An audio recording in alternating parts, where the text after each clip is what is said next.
Ibnu Zaba'ron niku Rasulullah angsal wahyu innakum wa ma ta'buduna min dunillahi hasabu jahannam. Kamu dan yang kamu sembah itu semuanya masuk neraka. Jadi api neraka. Ibnu Zaba'ron ngerti. Itu disayembarakan. Siapa yang bisa bantah Muhammad dengan ayat ini? Jadi Ibnu Zaba'ron saya. La ufaddihannahu. Muhammad akan saya bikin malu. Karena Zaba'ron ngerti bahwa mimman yu'bad adalah Isa. Mimman yu'bad adalah Isa. Kalau kaidah itu berjalan berarti Isa finnar karena termasuk yu'bad. Isa kan termasuk orang yang disembah.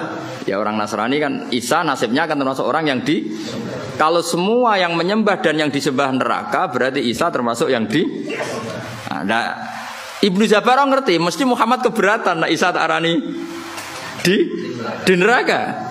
Kalau Muhammad keberatan, lalu ayat ini porsinya kayak apa? Terus parah nih Kanjeng Nabi. Ya Muhammad, kata ayat yang baru turun ke kamu, lha mulane kowe kudu izin.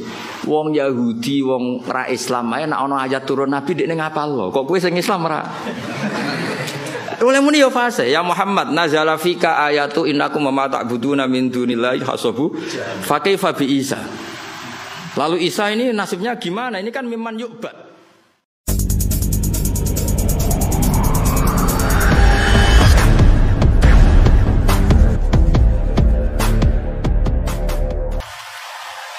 Sayyidina Ali itu pernah pedangnya itu hilang, pedang andalannya itu hilang, pedang paling bersejarah lah kira-kira gitu. Tapi aja dadekno jimat. Terus hilang. Terus pikirannya orang Sayyidina Ali itu sebenarnya beliau orang alim dan ahli strategi ya. Dia tahu kalau beliau tahu kalau itu dicolong orang Yahudi. Bukan hilang dengan makna lali atau jatuh, enggak, memang tahu. Yang Yahudi ini nyolong pede wae. Yahudi terpelajar, menawa tahu ngaji. Tahu ngaji takrib menawa pede. Maksudnya dia tahu ngaji, dia memang mulai dulu orang Yahudi itu pinter-pinter. Jadi dia itu belajar Islam. Di pelajaran Islam itu tahu saksi itu harus dua. Jadi orang Sayyidina Ali ya terang-terangan dia nyolong. Ngerti nak kira-kira konangan Sayyidina ngerti, tapi santai dia. Dia ngerti mergo. Aku tahu ngaji, nak saksi ku diloro. Dia jalan lagi santai. Iku nak buat tiru ya Yahudi, rodok maksudnya rodok kelakuan Yahudi. Santai weh. Jadi dia yo nyolong Sayyidina Ali yo perso, tapi dia santai, melayune ora pati banget. Ngerti, kok nak cara takrib seksi iku. Lho. Yahudi terpelajar, kowe wis santri ra mesti roh ngono. Iki Yahudi roh. Tenan. Akhirnya Sayyidina Ali melaporkan itu ke cara saiki polisi lah, teman di sini ning kehakiman. Lala hakimnya jenis suret. Masyhur cerita itu. Nak kowe ra krungu ya bangetan. Ya cerita itu masyhur, tapi kan ora krungu kebangetan. Surah. Qadi surah itu Sayyidina Ali terus hadir. Nah pas itu Sayyidina Ali dolanan Hasan Husain, tapi cek cilik. Ya tahu orang pati peduli lah ya, mungkin sudah umur tapi rapati peduli. Yang jenenge bocah gitu. Kalau bocah sama orang tua itu kan cenderungannya kan manja lah, sama mbahnya itu manja, sama abahnya itu manja. Singkat cerita dilaporkan ditakoi surah itu ya kacau. Cara etika kacau. Sayyidina Ali ku mantune Kanjeng Nabi Amiril Mukminin. Dekne qadhi ya sing ngangkat Sayyidina Ali. Tapi wong Islam dhisik njen luar biasa. Sayyidina Ali bareng ning mahkamah ditakoki, seksine sinten? Nah iku pedange jenengan nak dicolong. Wah, terus saiki dipecat. Jadi saya wong Yahudine tenang, dekne tahu kira-kira tahu ngaji takrib lah. Dekne nguasai hukum Islam. Semua ante dekne. Mereka yakin menang. Terus dari Sayyidina Ali seksine ya Hasan Husain. Jadi surat, wah ora iso seksi ora oleh kok anak. Gak kacau tapi qadhi dibendom Sayyidina Ali ngrugekno. Aku nak kepen dadi kiai nurut Sayyidina Ali. Sayyidina Ali ya santai wae. Lho piye to Hasan Husain ra mbok tampa waqat qala Rasulullah sallallahu alaihi wasallam Hasan wa Husain sayyidah sababi ahli jannah. Ya bacanya atasnya sayyidah sababi ahli jannah. Anakku iki Hasan Husain sok ben ketuane can nom-nom sing mlebu swarga. Dikowe ben mlebu swarga ketuane Hasan Husain. Lah aku kok ketuane kowe ya ra gelem, yakin ra gelem.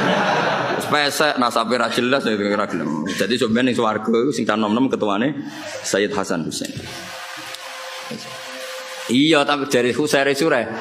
Ya aku ora nampa mboten krana niku, pancen aturane hadis nggih ngoten, nak seksi ora oleh kok anak. Wis. Akhire oke dari Sidina oke. Terus bareng Yahudi ditakoki, "Lah nggih Pak Hakim, nak cara kitab ra jelas al qaulu qaulu sahibil yad." Ketika ora ono seksi, Iku yo omongan sing perlu dindel sing nggawa barang iku. Lah saiki pedang iki teng kula. Ya kan nek cara fikih kan ngono apa? Al qaulu qaulu sahibil ya. Nek ora ana saksi sing dibenarno sing nggawa barang iku. Sakniki barang teng kula, iki wae kula. Sayyidina Ali yo ngakoni nek cara fikih ngono. Faqada surat li hadzal yahudi. Yo wis kowe sing menang, pancen pedangmu wekmu. Sayyidina Ali ku gak ngamuk mbek surat. Sodaqta asabta. Iya ke bener, pancen yo ngono aturan hukum. Sayyidina Ali kayak apa? Semantune Rasulullah, alim-alime tiyang. Sidang. Ayo. Kayak apa? Coba aturan hukum kayak apa? Misalnya Hamdani betul jam kula niki terus ana seksi. Kowe bener Hamdani kan al-qaulu qaulu sahibil ya kalau enggak ada seksi. Wah, ini sidang tenan. Sayyidina Ali ya santai asabta kamu benar sore. Yahudi ini sing tangisan. Nangis. Bihadza taqumu samawati wal ardu. Gara-gara Islam langit bumi jek utuh. Mergo doa nangis terus masuk Islam. Iya aku ya nyolong, ajane ya konangan, tapi aku ngerti nak seksi tak ora cukup. Nangis. Sayyidina Ali ya fair ketika Yahudi ini masuk Islam ya pedang iku wis seneng pek. Kayak apa Islam itu mengajarkan? Saiki gak kabeh sentimen, emosi.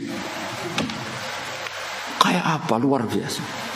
Ya, karena tadi Sayyidina Ali tahu konstruksi hukum Islam memang seperti itu. Kalau anak itu nggak boleh jadi saksi dan ketika ada saksi al-qaulu qaulu sahibil ya. Kok sampean kan do ketunan. Ya aku tetap yakin itu ketumu. Senajan to kancamu ngerti iku gasapan. Tapi kan al-qaulu qaulu sahibil ya. Lah pedang wis digawa Yahudi, dene ngerti. Iku nunjukno nak Yahudi mulai dhisik belajar hukum Islam. Dia semua di sidang itu santai. Dia ngerti konstruksi hukum Islam itu saksi harus 2 dan tidak boleh dari A. Nah, dan ketika tidak ada saksi yang dibenarkan yang megang barang. Makanya gini ya. Makanya melawan orang Yahudi itu hati-hati. Dia ini mempelajari kita, tapi kita tidak melajari mereka. Orang Yahudi orang pinter, sampai sudah pinter yang Yahudi. Ben sampean tertarik pinter, tapi aja niru Yahudi niru. Itu kalau ada sayembara, kon debat mbek Kanjeng Nabi, iku wong kafir mesti nyewa wong Yahudi. Mergo logika yang terbangun itu pancen luar biasa. Wis biasa debat. Jadi tahu iku lho tinggone ayat apa wa kadzalika ja'alna likulli nabiyyin aduwan syayatinal insi wal jinni yuhi ba'duhum ila ba'din zukhrufal qauli ghurura. Antar mereka orang sesat itu saling memberi inspirasi, trik untuk melawan kebaikan. Itu Yahudi disewa. Sekali-kali Muhammad itu debat sing kira-kira dekne klepek-klepek. Oh Yahudi oke saya teko ning Kanjeng Nabi. Dan Kanjeng Nabi itu kagungan sifat sing mboten mungkin cangkem elek. Cara kowe penak. Kowe kan gak perlu sopan wong ora nabi. Ya ora perlu bener wong ora maksum.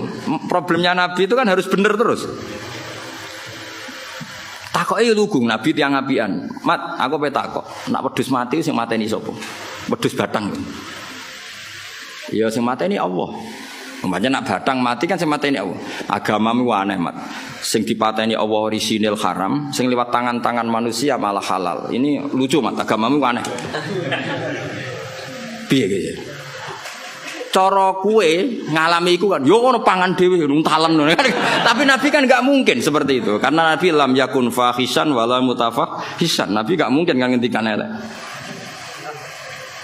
Mana kita jadi sahabatnya, kau kudu sing makili mau, cangkem elek. Karena Nabi gak mungkin. Makanya sahabat kalau ketemu gini, barno Nabi kalau bacok ya. Mereka nane Umar pirsa, Nabi ku gak mungkin ngendikan elek. Jari Umar aku wae lah. Hah, baleni nah ngomong.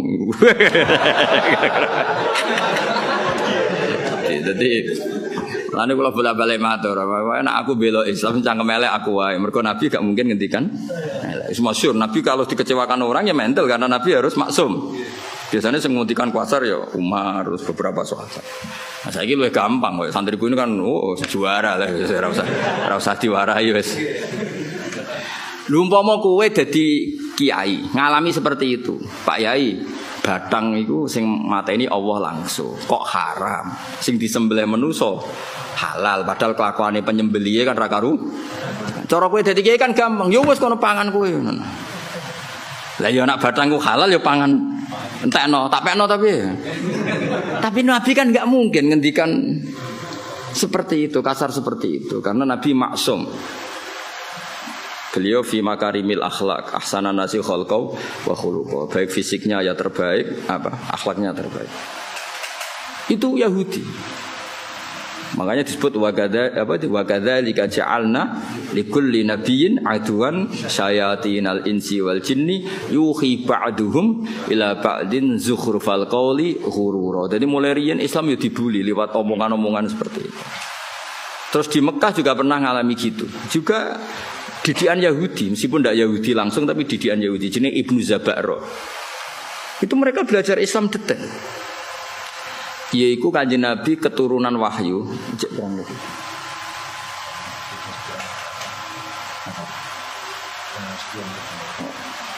Masih 10 menit lagi. Jari mufti ini. Mufti nganggur. Ya mufti kon fatwa halal-halal rapati iso kon fatwa jamroh.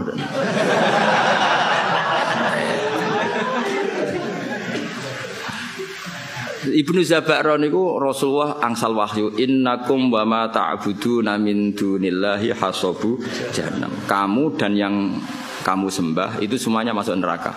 Jadi api neraka. Ibnu Zabaro ngerti. Itu disayembarakan. Siapa yang bisa bantah Muhammad dengan ayat ini? Jadi Ibnu Zabaro saya. La ufaddihannahu. Muhammad akan saya bikin malu. Karena Zabaro ngerti bahwa mimman yu'bad adalah Isa. Mimman yu'bad adalah Isa. Kalau kaidah itu berjalan berarti Isa finnar karena termasuk yu'bad. Isa akan termasuk orang yang disembah. Ya orang Nasrani kan Isa nasibnya akan termasuk orang yang di. Kalau semua yang menyembah dan yang disembah neraka berarti Isa termasuk yang di. Nah, Ibnu Zabaro ngerti mesti Muhammad keberatan nah Isa tak arani di neraka. Kalau Muhammad keberatan, lalu ayat ini porsinya kayak apa? Terus parah nih Kanjeng Nabi. Ya Muhammad, kata ayat yang baru turun ke kamu, lha mulane kowe kudu isin. Wong Yahudi, wong ra Islam ae nek ana ayat turun Nabi dekne ngapal lho. Kok kowe sing Islam ra? Oleh muni yo fase, ya Muhammad, nazala fika ayatu innakum ma ta'buduna min dunillahi hasabu fa kaifa bi Isa. Lalu Isa ini nasibnya gimana? Ini kan mimman yu'bad. Piye gitu jalan? Jadi yo apal ayate, apal maknane, cuma digo alat debat. Nah kowe kadang ngaku Islam ya Islam tenan maksudnya. Ngapal ora gelem, memahami ora gelem. Bareng takok ayat, takok kasihate napa niki, Mbah? Amit tenan. Quran di amit tenan. Ngaji ra tahu, apa-apa ora tahu, takok pertama. Kasihan. Sampai roh kasihati surat ro'ot ben wong cepet mati. Tambah ngelama ya. Akhirnya nah padahal cara nabi ku kok orang nabi. Maksudnya cara nabi ku kok aku tak sampean sing cangkem elek. Jawabe gampang. Kowe iku iso bahasa Arab ta ora? Ma li ghairil akil. Ma itu artinya ma itu barang tidak manu. Artinya dari awal Isa itu tidak pernah masuk. Allah ngeredaksikan pakai ma. Innakum wa ma ta'buduna min dunillahi hasabu jahannam. Artinya kan kamu dan barang yang tidak berakal yaitu batu. Paham ya? Karena itu jelas waquduhan nas wal hijarah. Nanti yang ngurup-ngurupin rokok itu batu yang disembah. Cara nabi niku, tapi nabi kan enggak mungkin seperti itu. Nyalano wong secara sadis itu kan enggak mungkin. Nabi ge mendel mawon. Makanya kata mufassir wa hadza min jahli Ibnu Zabaro, ini gobloki Zabaro. Wong Allah ngendikan ma kok Isa digawa. Mestinya kan kalau diterjemah kamu dan barang yang kamu sembah, bukan dan manusia. Dan ma ini kan enggak mungkin. Ma ini artinya manusia. Paham ya? Sebetulnya ayat itu tidak ada masalah sama sekali dan enggak bisa difahami sebagai Isa. Paham ya? Jelas gitu. Tapi Nabi kan gak mungkin ngendikan kasar seperti itu. Akhirnya Allah jawab innal ladzina sabaqat lahum minnal husna ulaika anha mubadun. Orang-orang yang baik tetap dijauhkan dari neraka. Maksudnya sinten? Nabi Isa. Tapi ini peringatan bagi kita semua betapa orang Yahudi, orang-orang mereka Yahudi dan kelompoknya itu belajar Islam. Makanya tadi dalam konflik Sayyidina Ali itu Yahudi ini pede nih pol. Dia ngerti nak syahadatul ibni gak diterima. Dia ngerti syahadatul wahid la takfi. Dia nyolong mau konangan Sayyidina Ali. Wong iku ceritane ku Sayyidina Ali tindakan. Terus pedangnya ku ceblok. Pedangnya ceblok Sayyidina Ali pirsa cara Jawa ya nembe mlengak. Ngerti wis dicupuk. Wong Yahudi ini santai, mereka ngerti. Santai. Syahadatul wahid la tuqbal. Kira-kira aku tahu pasanan ngerti maknane kira-kira. Artinya yo santai wae. Lah hebatnya Suret sebagai Suret itu sebagai pengadil qadhi padahal diangkat Sayyidina Ali. Beliau ya pakai standar fikih. Hebatnya Sayyidina Ali ketika diputuskan kalah itu ya tidak nyesal sama sekali karena sesuai aturan. Kayak apa insafnya orang-orang dulu, panutan-panutan kita kayak apa insafnya itu kesadaran terhadap kebenaran kayak apa. Saiki cara kula kesinggung Mbak Hamdani ngamuk tenan. Mulane kula tak latih ra ngamuk ben niru wali-wali niku. Kula sebagai kiai sering dimangkelno. Tapi yo latihan sabar ben cepet dadi wali tetep. Karena tadi gawe Sayyid Muhammad bin Jaza tadi banyak orang itu memenuhi standar sebagai orang bodoh mbek wong alim, ketemu yang nyucuk hormat, noto sandale. Tapi kita sebagai orang alim tidak memenuhi standar sebagai wong ngalim. Kadang malah tahkir menyepe. Itu kan ibarat koyo menan kok sering guyon, koyo kowe ketemu wong ayu. Kiai ketemu ayu repot. Wong ayune delok wong alim ibadah. Kowe delok wong ayu tetep dosa. Mulane lara-larane wong dadi wong alim. Ning bab iki. Lah sing repot nak koyo aku ngaji mbek sampean. Sampeyan delok aku ibadah, delok sampean yo ora roh. Tapi niku pancen kula nate ketemu kiai wong alim seneng guyon. Nyoroh dadi kiai. Wong ayu delok wong alim hukume ibadah. Wong alim delok wong ayu. Sing muni kowe lho aku. Jadi memang tantangan itu. Ya kalau pesen gitu, pokoknya nak ono ngaji, itu nganggo sanad nazil. Sanad nazil itu yang dekat ke kita. Karena yang di suwana itu kita tidak pernah tahu mahmalnya apa, ya mahmalnya. Kayak tadi ini, kowe nak nuruti takrib, nuruti bajuri, itu yo Mbah malah nanti ngendikan ngeten teng kula. Niki kisah nyata. Kowe ngepasno kitab nemen-nemen ya malah kaya ora NU jadi. Dulu saya itu iskal. Tapi ternyata betul. Fathul Mu'in itu ngeritik enggak sholat nisfu Sa'ban? Ngeritik. Iya enggak? Siapa yang setengah hafal Mu'in? Itu ngeritik sekali sama sholat nisfu. Tapi kita sebagai muridnya Mbah Mun, muridnya Mbah Turehan, muridnya guru-guru kita lah. Kita di Kudus, muridnya Mbah Saroni, muridnya Mbah Arwani. Guru-guru kita punya tradisi sholat. Itu enggak apa-apa. Padahal yang dibaca Mu'in. Mu'in ngendikan wiridan ba'da sholat, Mu'in ngendikan sirron apa jahron? Sirron jelas. Tapi kita adatnya jarang. Jadi mulai dulu kita ini biasa kitab yang kita pegang ya tetap Mu'in. Tapi dalam banyak hal ya kita tidak ikut. Apa? Tidak ikut. Karena kita melihat ahwalul masyayikh. Apa melihat ahwalul masyayikh.